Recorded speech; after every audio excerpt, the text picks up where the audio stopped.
juice brewer. Catch you eyeing my wife, I'll pet your eye like slick Rick Ruler. I got more drive than 4 lifts and 6 new Ubers. But my mama hated on me till I blew like a 5 loose Hoover. Ugh, no grip, I need more chips and a nose clip. Cause the smell is atrocious. Hope you notice just how cuckoo the flow is. When I'm focused, I am Juku to hostess. Who approach this? Yeah. I'm doing this one though. Yeah, it is. What's going on, Sister Tammy? Sister Jacelyn? Mr. Scott? Sister Shirley? Missionary Cross? Turn this down. Dr. McQueen? Good morning, good morning, good morning. Brother Leroy? Mr. Kendrick? Miss Joanne? Miss Portia? Reverend Wanda? Good morning, everybody. Good morning, good morning, good morning. Give everybody a little time before we get started here.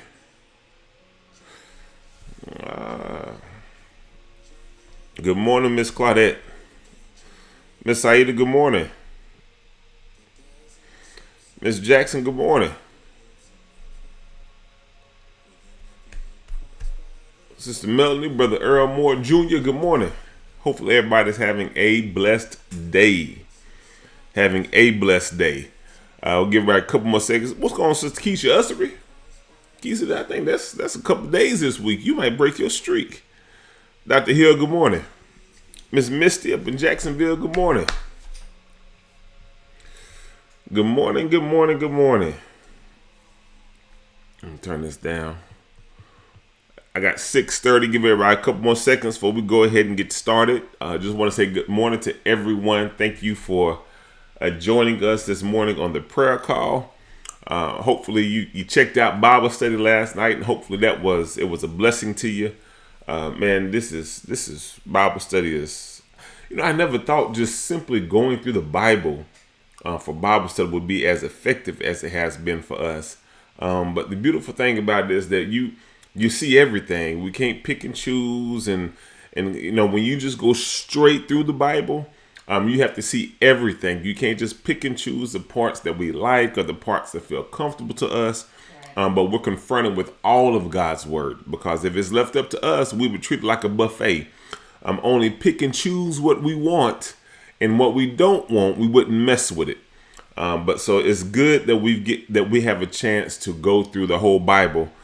Sister Deborah Williamson, Sister Callis, Sister Terica, Geraldine, Sister Paulette, good morning, everybody. Well, we're going to go ahead and get started. And it's funny because, we challenged our kids to go through the Proverbs with us. And yesterday morning when I got the prayer call, we got through working out.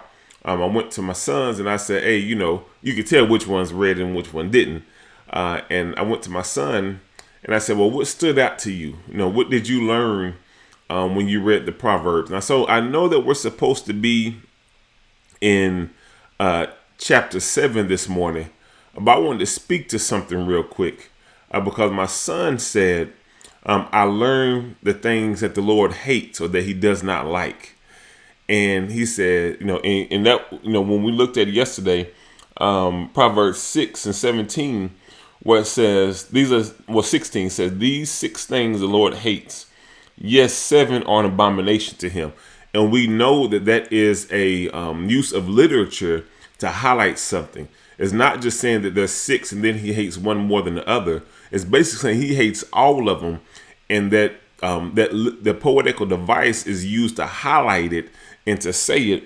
And what he says, a proud look, those who are prideful, very prideful, those who are proud, a lying tongue, and hands that shed innocent blood.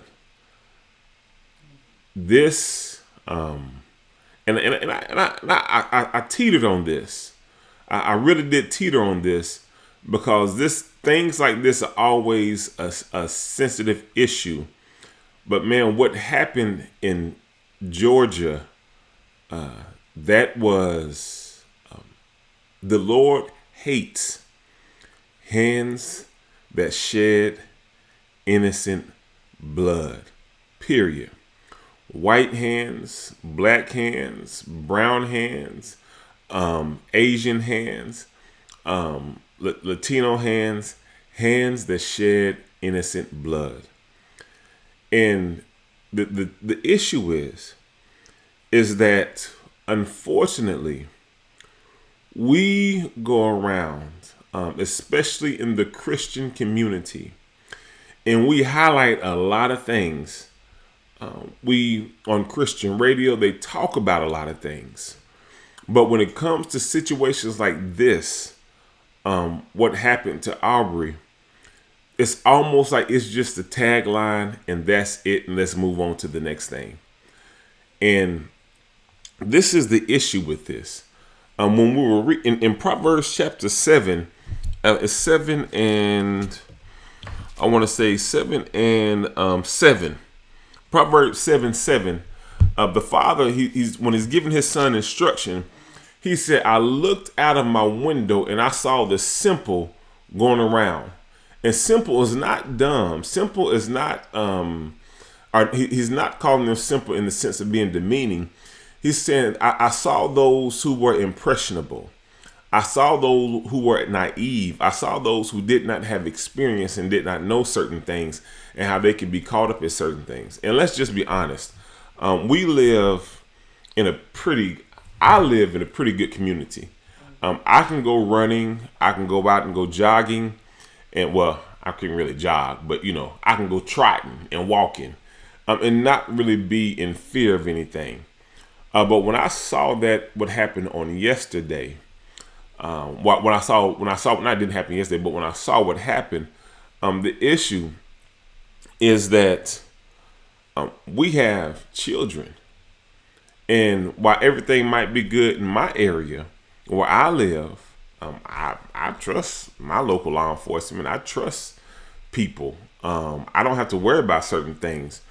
But to have individuals who can, yes, it's 617. I'm sorry. Did I put 67? It's supposed to be 617. I apologize about that. It's 617. Yes, 617. That is a norm, or that's okay and it's acceptable. That's not good. That's not good. The fact that we don't have our heart broken over the things that God has his heart broken. And one of the things that we always push, especially in the Christian community, we always push, who's marrying who's choosing to do what with their body. All these things that we have conferences about them. They have, headlines, that talk shows, but when it comes to things like this about shedding innocent blood, when I see things like that, I think about my children who will grow up and might move to a different part of the country, where they'll be naive to certain facts and not know that things like this can happen. Things like this can affect them. That my son can go out one day, and because there is no value, some people don't see the value in their lives, whether it's a white person or black person or Latino person or whatever, and take the life of someone that we love and that we care for. And then on top of that, to have a life taken and then not receive justice, that's even more of a slap in the face. That's very damaging. And make it plain. The word of God expressly says he does not like hands that shed innocent blood. And whenever there are hands that are shedding innocent blood, the Lord is not pleased with it. The Lord does not approve of it. He does not like hands that shed innocent blood. And and I think that, and everybody knows I'm not a race baiting type person. I'm not a political person at all, because as far as I can see right now, it's a joke. We just need answers. We need resolution. We don't need people to poke holes in other people. We don't need people just to disagree with something because of who said it. We need actual answers and a source. Resources but this idea that we are more concerned at times with who's marrying who and what somebody's doing, but then we don't concern ourselves with the shedding of innocent blood. And if we're just honest, we care about things that affect us. We care about things that we can connect with. And when I don't see a connection with something, it typically does not bother me. Case in point, there was a guy I knew several years ago. Good guy. Just a good, solid guy. And he lost his life in an accident. And when he lost his life, all I could think of is he had about the same amount of kids that I had. And they were young. I think they were middle school on down. And I thought to myself, I couldn't shake it. I thought to myself, man, what if one day I left and didn't come back and my wife was stuck raising all of our kids by herself and my children lost their father before I could ever see them walk across the stage. I can give them away in marriage. I can see them take pictures of their prom. And it really shook me. And at that moment, it didn't matter to me that he was white. As a father, I sympathized with him. And I think one of the issues that I see that happens is that same type of empathy, that same type of care does not go both ways at times. And I say this because, don't get me wrong, you all, I'm not politicizing and I'm not race baiting. But what I've known and what I've learned by large and far, and one of the reasons I kind of pulled back from Christian radio, is that they never really address the issues that affect me as an African American. And that's one of the things that we face as being, a minority and a believer, because we get it from both ends. And I'm reminded of a pastor that made the comment. He said, it was a black pastor. And he said, I'm not black enough for the black people. And I'm not white enough for the white people. And talking about how he's just in this middle spot. And it's difficult for him. And I think that that's sometimes how we feel, because when we see issues like this, many of us in the minority community, it's easy just to write something off as, he was probably robbing. I even had heard the comment before of, if a black man is walking around in the middle of the day, he ought to expect to get pulled over because something's wrong with that. But I see people walking around all the time.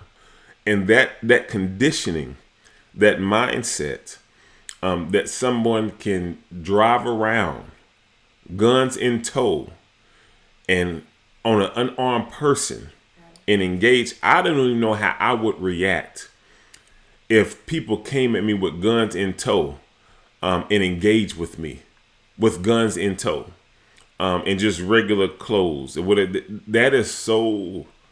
How do you even react in a situation like that? What do you even do? The thought that somebody can approach my boys simply because they're black and they're in a part of the country. And let's just be honest. We live in New Tampa, Florida. And I really don't have a concern about my boys or my children going outside and somebody taking their lives because they don't look a certain way.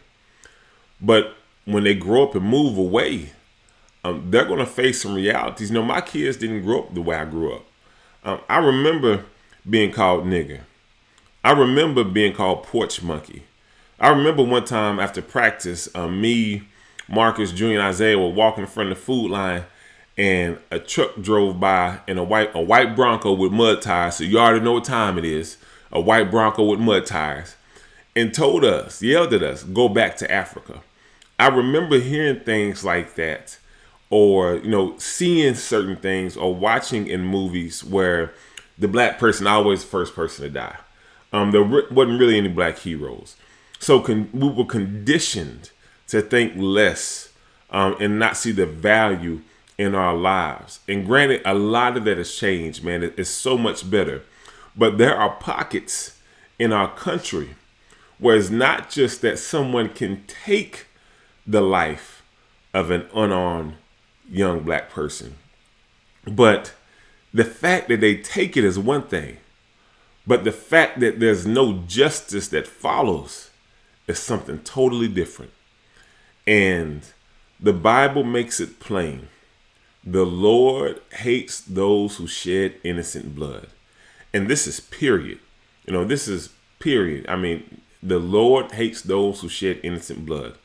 But to have innocent blood shed and not receive justice, that's a whole nother thing altogether. That's a big slap in the face.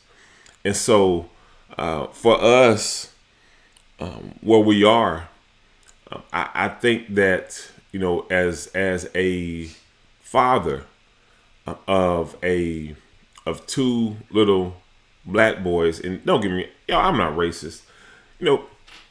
Chances are, just be honest with you, I'm gonna have some mixed grandbabies. It's gonna happen. It's just gonna happen. I got a 1 in 5 chance to have it, and I'm gonna love my grandchildren or my son or daughter-in-law. That does not matter to me. That really does not matter to me. What concerns me is that the lack of respect, the lack of care, and that when certain people see certain things, they don't identify with it. When my friend, the guy I knew, passed away, every time I came home, all I could think was, this moment can be gone for me. And it literally shook me up for a while, because I'm thinking, my kids have their father, but his kids don't anymore.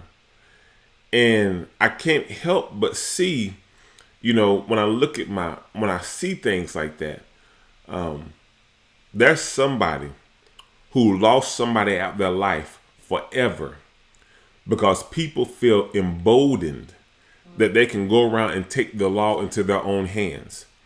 And that lack of value of life, of concern, the Lord hates hands that shed innocent blood. This is not a black thing. This is not a white thing. If blacks killing blacks, whites killing whites, white people killing black people killing white people, the Lord hates those that shed innocent blood. But when people hide behind easy issues or issues that don't affect them, it's hard, because as a black man who is a Christian, who is a black man, the father of black boys, sometimes it feels as though the issues that we wrestle with are not really concerned about in Christian community at large. And those who are writing the narratives on Christian radio, they're not as affected by things like this, so they can gloss over it. But it's a part of our everyday life. And I remember something was happening. I just took off. I was mad. I just took off. When I got back home, my wife knew I was hot, so she didn't say anything. But the next day she said, babe, you can't do that. So you can't go around walking in the middle of the night, let off steam as a black man. She said somebody's going to shoot you, or the police run up on you. They're going to just see, she said, you can't walk around in the middle of the night as a black man. You can't do that. And some people say, man, that's doing too much. But it's true. It's the truth. And that's the reality that we live in. And the fact remains, and this is the fact remains that the Lord hates the hands that shed innocent blood. He despises them. And these are the types of things that we that we need to make sure that we're having conversations with our kids about. And this is on both. This is not just black people. This is white people. This is Hispanic people. This is everybody. We need to be having conversations about things like this, because if we don't, it could happen to one of us easily. We're not that far removed from a situation like this. And we shouldn't wait until something happens to us to address it or to say something about it. But the truth of the matter is that when I saw that video, all I could see was, what if my boys move to a different part of the country where people are bold enough to call them nigga to their face, bold enough to call them a porch monkey, blackie, bold enough to not respect their life or not care about them or assume the worst about them because of where they live or where they come from or how they look or how they dress. And then there'd be no value placed on their life, whether it be by somebody that looks like them, somebody that doesn't look like them, law enforcement, the judicial system, whatever the case may be.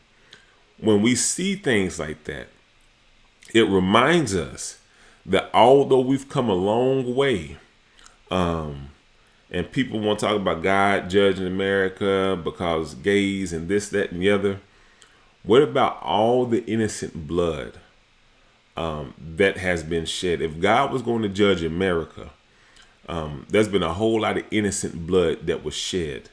And I would think that would cause it. I mean, then just the injustice that follows, that somebody can get shot and there be nothing handed out and it just get passed around from place to place. That's why I'm so glad that as an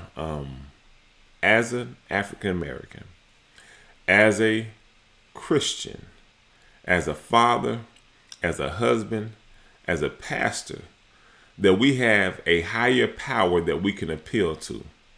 And we can trust in the fact that God is a God of justice. And he has